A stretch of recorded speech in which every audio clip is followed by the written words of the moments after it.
today's movie review uh, is an uncanny film called Heat. Now, Heat is a long film.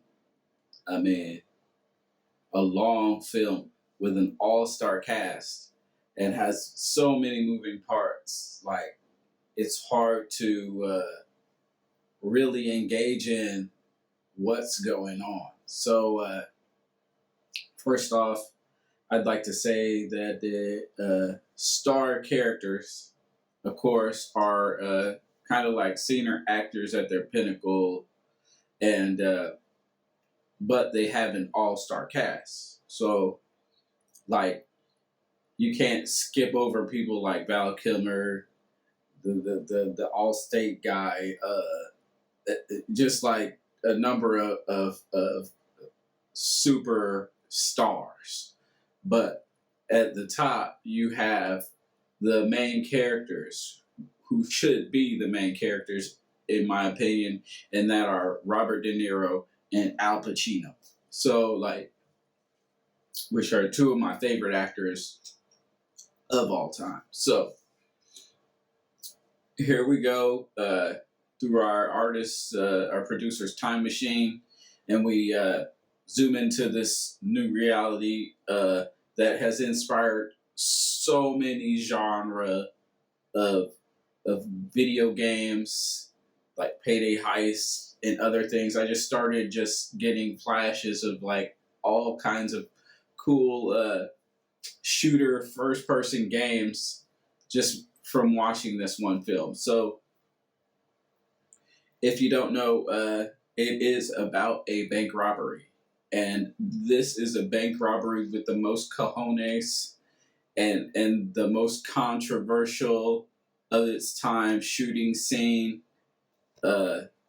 with high artillery, the most bullets you've seen. Things just get turned into Swiss cheese in here. None of that super explosives BS. This was so realistic that it kind of makes you edgy, and I believe it almost gives me the impression that it's based off of a real bank robbery where possibly the stars weren't visible facial wise. They would have probably been wearing even armored masks, like from head to toe. Like this, it really does hit the realism button on so many aspects, or gives you flashbacks of so many events in history that possibly happened. So let's jump into it. So it's based around the main characters, and it's hard to really tell because there's like I say, so many stars and so many moving parts, and there's so many characters that play specific roles. Some of the character is undeveloped, but it has to be this way in order to complete this movie, or else it would have had to be some kind of a double feature or trilogy in order to really evolve into what it did. But they did an excellent job at putting together this film that probably should have been a double feature or a trilogy, but they put it into almost a 3-hour block. So if you have to have the patience to watch the whole 2 hours in 50 minutes. But when you do, I had to watch it in like 2 sessions and finish it up. But it was like I say, it was a robbery with the most cojones. And the reason why I say that is because they literally tell the bank owner that, hey, we're going to rob you. We're going to take all of your shit. And like, what's going to happen is you're going to get insurance and we'll give you a cut of what we take. So you make money on top of the money that's going to be replaced. And of course, the owner is like, he plays along, but he's like, no way. I'm going to set these guys up. I'm going to have the heat on them. Basically, it's mad heat. And that's why the film is called Heat. So you have Al Pacino, who is a man loyal to his job. And you have De Niro, who is also a man who's loyal to his job. Now,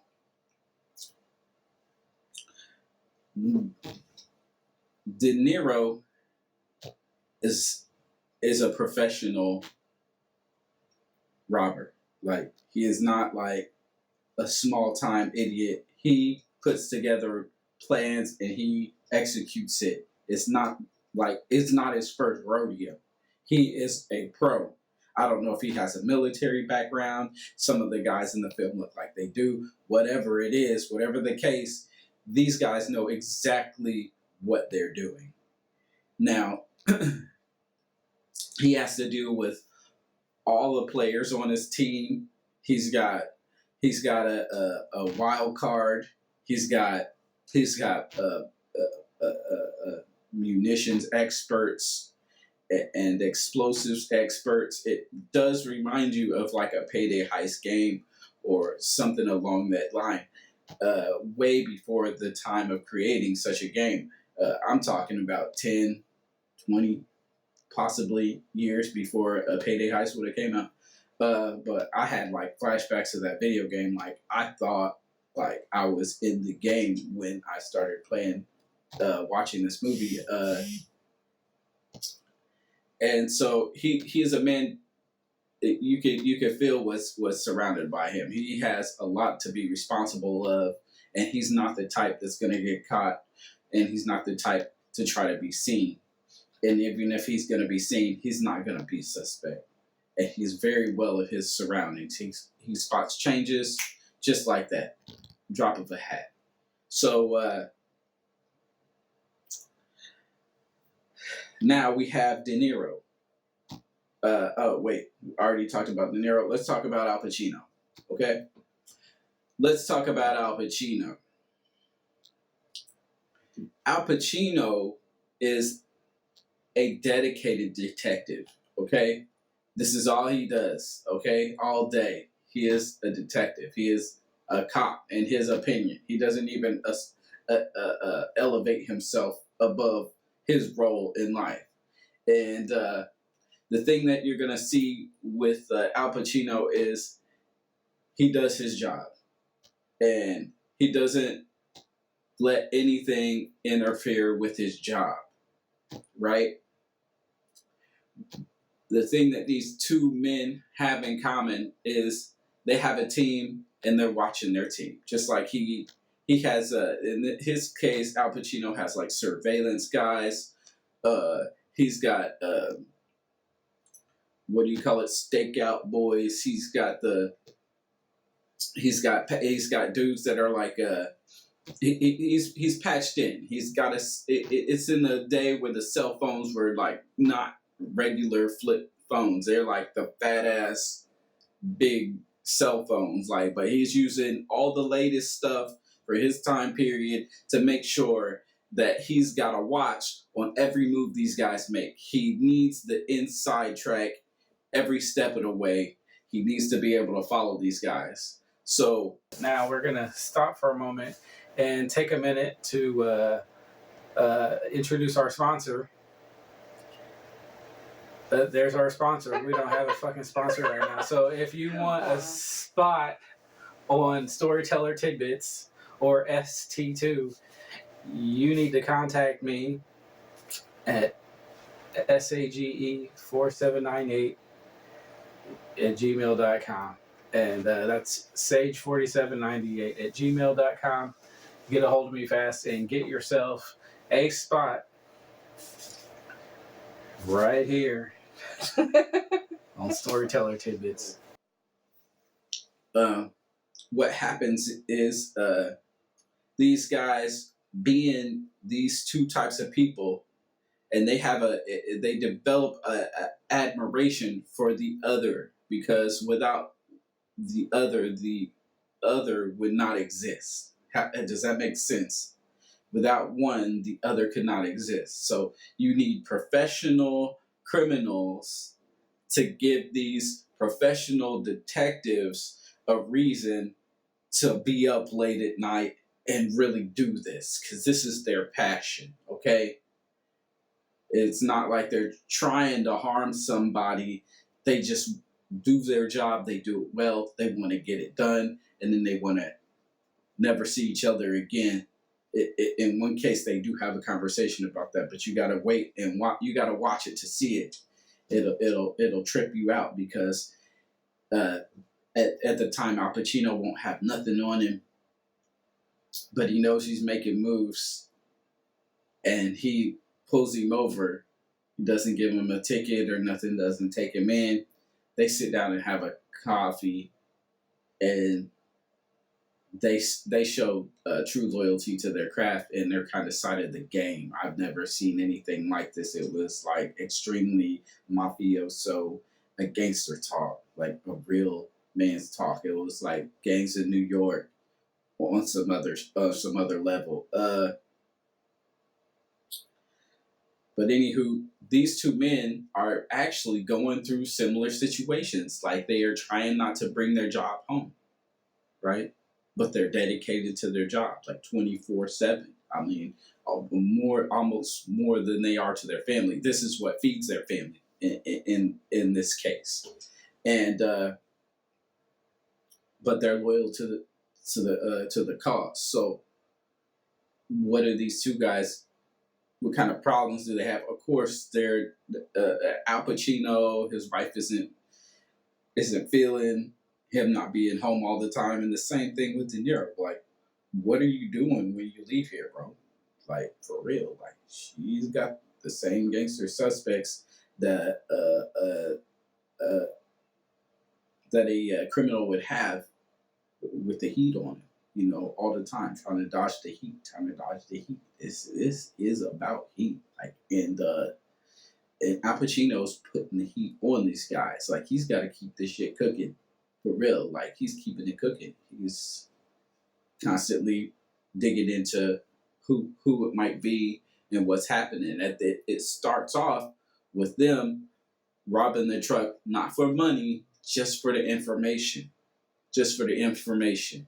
They get a loose cannon, and this dude is the one who creates the real problems. He helps bring the heat up because he is a loose cannon. They could have took him out one time, but distractions and whatnot, he slips away, and he causes more trouble than what it's worth. And this douche deserves to die. And I think this is the only thing that trips De Niro up in the end of the movie, is that he's gotta plug this loose cannon. Okay, so, like, for real, like, loose cannon. But anyway, so the guys are both loyal to their jobs, and they end up with trust issues with the people they're closest to, because they're so loyal to their job that it literally breaks up the kinds of relationships that don't understand this type of loyalty and what they're actually going through. And maybe they do understand what kind of loyalty, and they're just tired of being number two. They can't put the game down, so to speak, and it starts to interfere with their social interactions. But they'd rather do this. They find their most important, their job as their purpose. They see it as their purpose, and this is what they're born to do. They feel like, so it's just a natural structure of their structure of who they are as a people. And so unwinding all this, these two men end up having to meet head to head after taking care of stuff on both their sides, which comes in a lot of casualties and a lot of bullets. So go ahead and peep out the show Heat as soon as possible if you have the time. If you like bullets, gun sprays, and understanding what it's like to be under that microscope and have the heat on you, De Niro will show you, and someone as passionate as Al Pacino chasing your ass. This is the film, okay? So you get a chance. You got enough time on your hands. I'm talking 2-3 hours. Check out the movie Heat.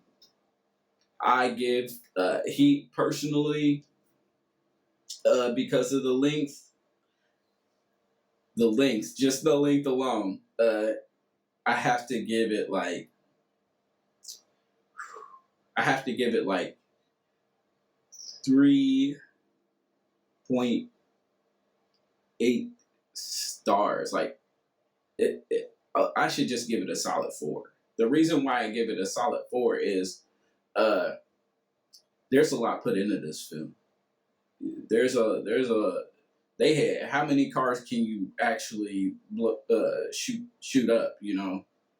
The scenes it's an all-star cast. You're not gonna get any cheap acting in this film, okay? You're getting like nobody's overacting or underacting. Like they're doing the job, and you're not just seeing Joe Schmo who's making his come up. You're seeing stars.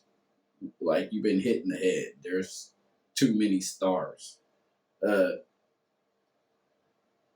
and the other part I want to say is it's a long plot, and if this was a book or something, it would have been confusing and long. They somehow put it together. They closed the deal and they made it happen. This is I ain't gonna say this is Scarface. This is not Scarface. It's a totally different animal. You're seeing Pacino on the other side, and then you're having De Niro take the other side. Okay, so usually you expect De Niro to be a Ronin or something, going after the bad guy kind of deal. And this time, he is the bad guy, and at the same time, you're rooting for